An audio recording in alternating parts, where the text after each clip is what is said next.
ቅዱስ ገብርኤል ሰው እርዳ ሲሉት ደስ ይለዋል። ደስ እያለው ነው የሚመጣ። እውነቴን ነው የምነግራችሁ። ደስ እያለው ይቀርብ። ደግሞ ደስታ ታድሎታል። ሁልጊዜ በቅዱስ ገብርኤል እንደው በደብሩ በሰፈሩ ሁሉ ዞር ዞር ያለ ሰው ደስታ ሳይሰማ አይውልም። ከልቤ ነው የምነግራችሁ። እንደው ሰበካ ጉባኤው ደብሩ እንዲፈጸም እንደዚያ ያበል ብሎኝ እንዳይመስላችሁ። ከልቤ ነው እማምላክን እማምነውን የምናገር። ቅዱስ ገብርኤል የደስታ መልአክ ነው። ዘይት ደስ ያሰኛል። ሲቀቡት ፊት ያበራል፣ ደስ ያሰኛል። የእግዚአብሔር ስም ደስታ ነው። ቅዱስ ገብርኤል ይሄን ስም ተሸክሞ ይመጣል። ስንጠራው ይሄ ስም ይመጣል። ለድንግል ማርያም ደስታ ነገራት። ለሶምሶን እናቶች ለማኑሄና ለእናቱ ለእናት አባቱ መጽሐፈ መሳፍንት ምዕራፍ 13 ላይ እንደምታነቡት ልጅ አጥተው ሲኖሩ ትወልዳላችሁ ብሎ ደስታ ነገራቸው። ልጅ አጥቶ ላዘነው ለዘካርያስ ደስታ ነገረው። በጨለማ ላሉት እረኞች ትልቁን ደስታ ነገራቸው። እትፍርሁ እስመናሁ እዜንወክሙ አብየ ዜና ዘይከውን ለክሙ ወለኩሉ ዓለም።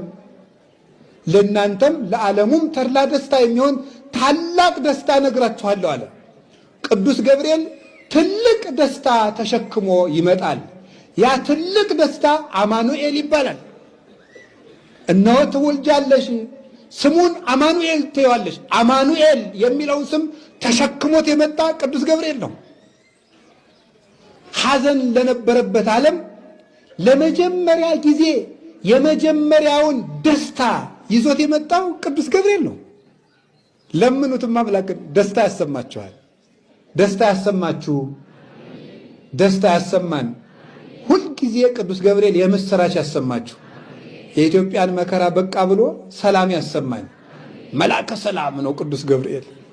አትፍሩ የሚል ፍርሃት የሚያርቅ መልአክ ነው። ዘካርያስ አትፍራ አለው።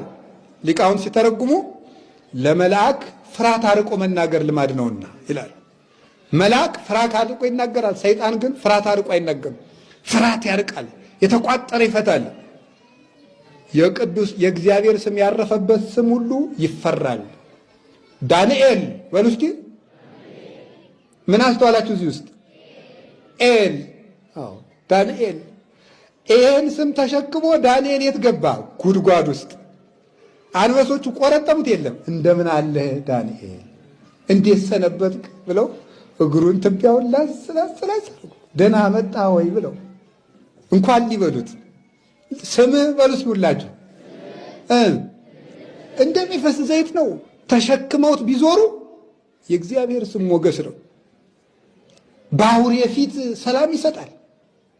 እንደ አውሬ። ለዚህ እኮ ነው አባታችን ሆይ በሰማያት የምትኖር ስምህ ይቀደስ። ምንድን ነው ስምህ ይቀደስ? ይሄ ስምህ ይክበር ይመስገን፣ ይሄ ስም ይከተለን ማለታችን ነው። ስምህ ይቀደስ በሉኛል። አዎ አውሬ የሚፈራው ስም ነው። እሳት የሚፈራው ስም ነው። ወንዝ የሚፈራው ስም ነው የእግዚአብሔር ስም።